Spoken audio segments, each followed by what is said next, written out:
to the visit of the Prime Minister of Pakistan to Iran and Türkiye. The Prime Minister, His Excellency Mr. Mohammad Shehbaz Sharif, will undertake an official visit to the Islamic Republic of Iran and the Republic of Türkiye from 3rd to 5th July 2026. He will be accompanied by the Deputy Prime Minister and the Foreign Minister, Senator Mohammad Ishaq Dar, and other cabinet ministers and senior officials. Prime Minister Mohammad Shehbaz Sharif will travel to Iran first to participate in the funeral ceremony of the late Supreme Leader, His Eminence Ayatollah Sayyid Ali Khamenei.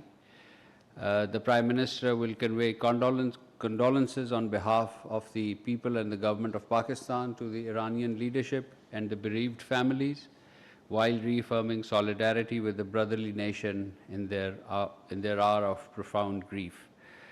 Prime Minister will also proceed to Istanbul, Türkiye, at the invitation of the President of Türkiye, His Excellency Recep Tayyip Erdogan.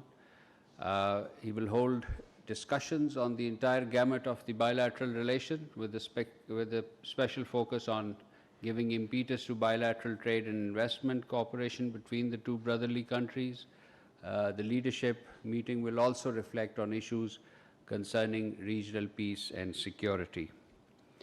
During his stay in Istanbul, the Prime Minister will also address a business conference being hosted by Pakistan to spotlight Pakistan's trade and investment potential in priority areas, including the SEZs, energy, trade, IT, and privatization sectors. The conference will bring together leading Turkish businessmen and investors alongside senior officials, dignitaries, and other distinguished participants from the business community.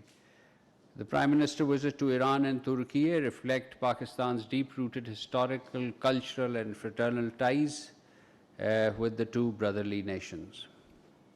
Moving on to the Iran-US standoff and the situation in the Gulf region, Pakistan has stepped up its diplomatic engagement with key regional and international stakeholders, as well as the principal interlocutors, to facilitate earnest follow-up and implementation of the Islamabad MOU between Iran and United States, in line with the joint statement between Pakistan and Qatar issued at Bergenstock on 21st of June.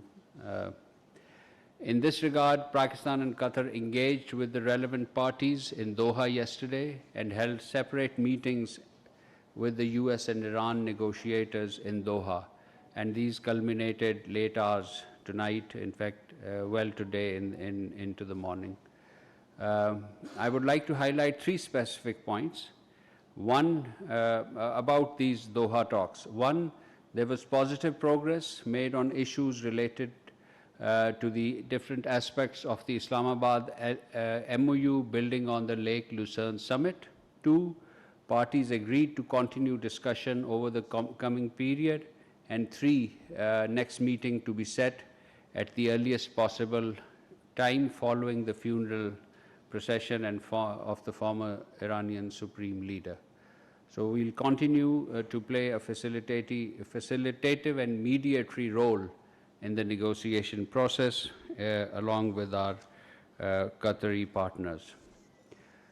Deputy Prime Minister and Foreign Minister Senator Mohammad Ishaq Dar also continued with his high-level consultations and telephone conversation, a series of which were held this week with the foreign ministers of Saudi Arabia, China, Bahrain, Iran. He also spoke with the British Foreign Secretary and the European Union's High Representative for Foreign Affairs and Security Policy.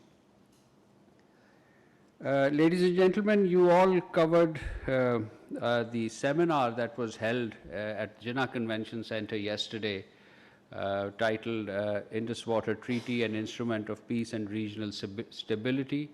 There was attendance from political leaders, legal experts, international scholars, members of the diplomatic corps, civil society, and of course, the media was also present there. The participants in general called for upholding the treaty. They rejected a weaponization of water and urged to settle disputes through established legal and diplomatic mechanisms rather than unilateral actions. They warned that any attempt to deprive the country of its shared water would have profound consequences for regional peace and security. The Deputy Prime Minister, Foreign Minister, Senator Mohammad Ishaq Dar also spoke on this occasion, and his media covered his statement. The statement is also available on the website, but let me just recall that he said that the six-decade-old Indus Water Treaty could not be suspended or terminated under any pretext, and this is the abeyance is quote-unquote illegal, unilateral, and without any basis. And he added that Pakistan unequivocally rejected this so-called abeyance. Pakistan also, let me add that Pakistan also rejects India's attempt to invoke baseless allegation of terrorism as a pretext for placing the Indus Water Treaty in abeyance and obstructing the lawful flow of the Pakistani shares of the Indus waters. The real issue is not terrorism. Let this be very clear. The real issue is not terrorism. The real issue is the growing disposition within the Indian leadership to treat shared international river system as a strategic asset that can be controlled, withheld, or diverted at will. This mindset of unilateral appropriation is fundamentally incompatible with letters and spirit of not just the international law, but also the Indus Water Treaty itself. Water is not a tool of coercion or political pressure. Any attempt to deny Pakistan its legitimate share of Indus water constitute a clear violation of the international legal obligations that India has undertaken and undermines India's credibility of its commitment to a treaty-based relationship. Moving on to safe arrival of 22 crew members that were Iranian crew members of a marine vessel. The DPM foreign minister made this announcement about the safe arrival of 22 crew members in Karachi. They were from Iran and basically were handed over onwards. Pakistan will continue to facilitate the early repatriation and of these Iranians held, on different ships who have been interdicted. And the total number of Iranian nationals repatriated through Pakistan is now over 70.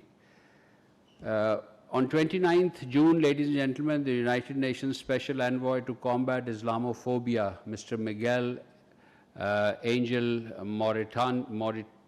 Maritonis, called on DPM Foreign Minister Senator Mohammad Ishaq Dar. He commended the special work being carried out by the Special Envoy to